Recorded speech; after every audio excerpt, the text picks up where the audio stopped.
Hello and welcome back to NoBS. Today we return to talking about Hollywood award shows. Specifically, we're talking about the Academy Awards today. They recently made an announcement earlier this week about having more so-called inclusivity in their award show next year. That's right, they've outright stated that they're trying to be more inclusive and diverse, which has a noble goal at heart there. Of course, there's nothing wrong with trying to include lots of people. That's how you would phrase it in the most nice, most honest context. But we all know that pro-diversity and pro-inclusion has different kinds of connotations, especially in America and in current events in this year of 2020. Yeah, that's right. Whenever they say diversity, they typically mean lots of certain races and less and almost none of another race that they don't like. So we're going to get to that soon. We're going to talk about the details about how the Academy is now sort of forcing more inclusion. They're having these sorts of stipulations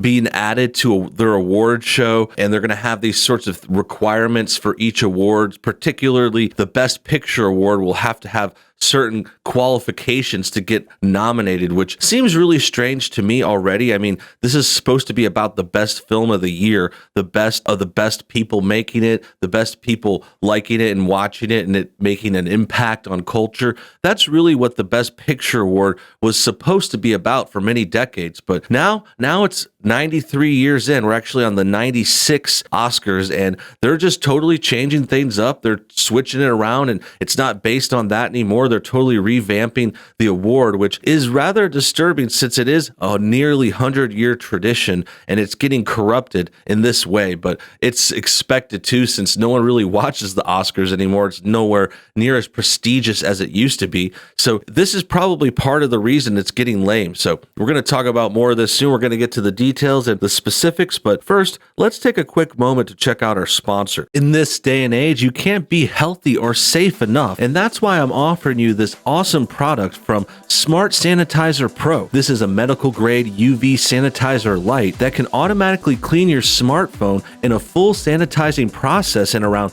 6 minutes. That's right, you can put your phone in this device right here and it'll sanitize your phone. It's a good idea to do this after traveling, after coming home, going around town, going to the store. Nothing gets more hand action than your phone. This is a great option and a great way to help you sanitize that. And in addition, it can also sanitize your jewelry as well. It sanitizes a number of things that get put in this nice little device. And right now, if you order and you check out our special links below this video, you can get the Smart Sanitizer Pro for 50% off. That's right, you can get 50% off just if you check it out today by clicking the links below this video, and it'll include free delivery too. So that's a great deal. Hope you enjoy it. Now, back to the show. Great, now that that's out of the way, let's get to the article and the post. This is the tweet coming from the Academy themselves. It says, "Change starts now. We've announced new representation and inclusion standards for Best Picture eligibility, beginning with the 96 Oscars. Read more here." And then you could see an image here. These are the 4 categories. It says, to be eligible for Best Picture consideration, a film must meet 2 of the 4 standards. A says, on-screen representation, themes, and narratives. B says creative leadership and project team. C says industry access and opportunities, and D says audience development. Now, we'll get into each of those a little bit more specifically moving forward. We'll go into the details, but for now, we're seeing how this has nothing to do with the film and the quality and how it was shot, and if the story was good, if the actors performed well, if the directors captured them well and portrayed it in a cool way, lighting, lots of details in film, but this has nothing to do with them. I mean, the first thing it says on-screen representation, which is just essentially saying, hey, we need more black people and brown people in this film and less whites. That's the key to this, is we're talking about less white people. That's the main thing here. It's a big kind of white guilt situation. The Academy Awards in Hollywood have been attacked for years for a supposedly racist past. Now, I would just chalk this up to America being majority white and even a greater majority white going back into our past. So that's why more of those roles and more people in Hollywood are of that race. But no, in modern age, they just call it racist. The liberals don't like to have nuance and details and research and know what's actually going on. They just call everything racist, and that's kind of what's going on here. And then the Hollywood people, the liberals and the elitists running it, are just kind of kowtowing.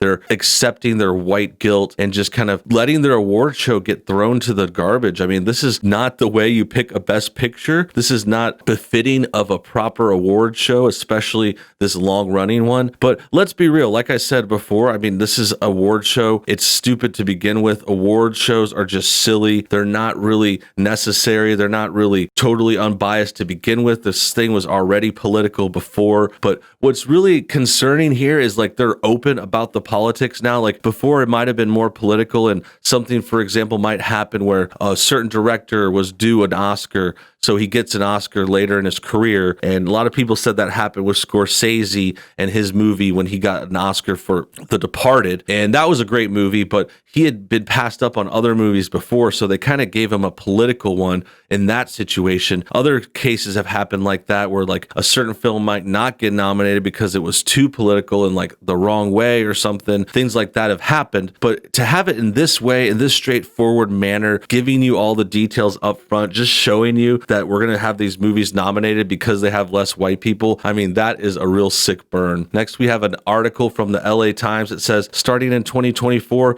movies will need to meet specific inclusion standards in order to be eligible for the Best Picture Oscar. So let's go ahead and read more details. It says, and the Oscar goes to inclusion in the latest step in its ongoing effort to boost diversity both within its own ranks and across the film industry. On Tuesday, the Film Academy announced new representation standards for films to be eligible to compete for Best Picture, developed over the past few months by a special task force as part of the organization's Academy Aperture 2025 initiative. The standards encompass both representation on screen and the types of stories being told and the actors involved, as well as behind the scenes and the makeup of the crew and the inclusivity of the companies involved. To be eligible for Best Picture, a film must meet at least 2 standards across 4 categories. These are the categories we already went over. Within each category, a variety of criteria involving the inclusion of people in underrepresented groups, including women, people of color, alphabet people, and those with cognitive or physical disability. Other Oscar categories will not be held to these same standards, but the contenders for Best Picture typically filter down to other feature-length categories. So they're admitting there that it's going to kind of have something to do with the other awards too. Like, for example, if a movie is known to get Best Picture, they typically get nominated for other awards underneath that, and then they might even win because they get on a roll and they'll win other awards. So this is basically an admission of this going on throughout the whole award show. I mean, this has been happening for a while now. This isn't like the first time they try to be more inclusive, but it's certainly the most overt and obvious. And I think it comes from desperation. I think this is a desperate award show. Hollywood is desperate too, just overall. We know that the movie industry has lost billions of dollars this year. This year was a big wash for them, and they're losing the public a lot too. Like, movie star culture is dying. People, have their favorites, but it's nowhere near the way it was. Like when I was a kid, even in the 90s, Hollywood had these big stars and it was like a star driven industry. You had people like, some of them are still around too. You still got Tom Cruise and Will Smith around, but they're, mainly shadows of their former selves. I would say Tom Cruise has held up pretty well with the Mission Impossible franchise, but Will Smith has certainly faltered his career. And so have a lot of other stars that might still be hanging around. You got the Schwarzeneggers, the Stallones, and these other kind of big Hollywood types. And that part of the history is over. Nowadays, it's more about the movie and the whole process and like whether they make a good picture as a team. More like fringe actors are getting chances in movies like different comic book movies. The Avengers was a collaboration of a lot of up and coming actors at the time. Besides, of course, like Robert Downey Jr. was around a lot before then, but it took him to a new level. And the basic point is Hollywood is waning. People are getting sick of this stuff. And it seems like their solution is to double down with the wokeness, because they seem to know that they're losing viewers and attention, and people don't care about award shows anymore. Award shows have been exposed as being hyper political, super progressive, and just, the worst kind of thing to do with these Hollywood types. I mean, they already seem like elitist and they're holier than thou and they act like they're better than everyone. But then they go and throw like multiple award shows for themselves. Like they're giving themselves awards and putting it on TV and making us watch it. It's just like a really vain thing. It seems really, really petty and silly, especially since they're all like multimillionaires and then they dress up in their suits and like tell us how good they are in front of everyone. It's just like really cringe to me these days. Previously, the only standards to qualify for Best Picture involved a film's running time over 40 minutes and specifics about how and where and when it's screened in the public venue. The new standards will not go into effect until the 96 Oscars in 2024. But at a time of racial reckoning, both for Hollywood and the nation as a whole, the Academy believes the requirements provide a roadmap for how the industry can ensure that at least those films that compete for its highest honor reflect the diversity of movie-going audience and the wider world.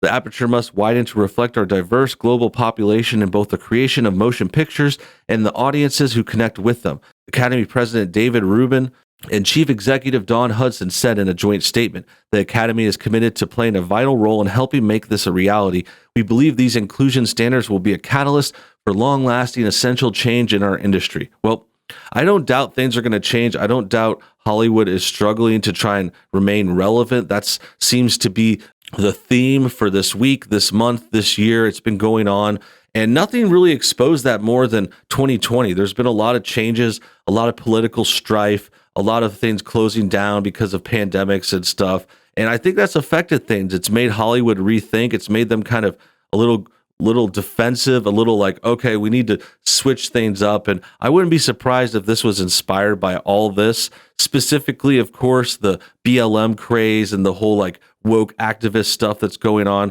leading up to the election. I mean, that's another thing. I feel like this announcement is coming based on the election. They're trying to get woke ahead of the election. And it just seems so early and out of place for the Academy to announce this now. You know, it's like they want to signal that they're woke at a time that's relevant leading up to the election, but it's really not relevant to what's going on with them. I mean, the Academy Awards are typically in January, so we're not even close to that happening anytime soon. In addition, I mean, they said that this isn't going to start to take effect until 2024. So that's like 4 years from now. And they're basically just announcing it super early before they're even ready and assure and have the whole plan out there. But they just want to signal it and get it out there ahead of course, the election is in a couple months. In addition, there are some movies starting to come out too. So I could see this as like Hollywood trying to back up their new movies that are coming out. There's a Tenet movie by Christopher Nolan starring Denzel Washington's son. There's another movie, Black Widow, supposed to come out in November. Mulan just came out on streaming. So I wouldn't be surprised if that was part of this situation as well. That about wraps things up. I hope you guys enjoyed today's video. Make sure you comment your thoughts on everything below. Also hit the like button to get this shared. Subscribe if you're new and hit the bell for notifications too. Until next time, have a great day and a pleasant tomorrow.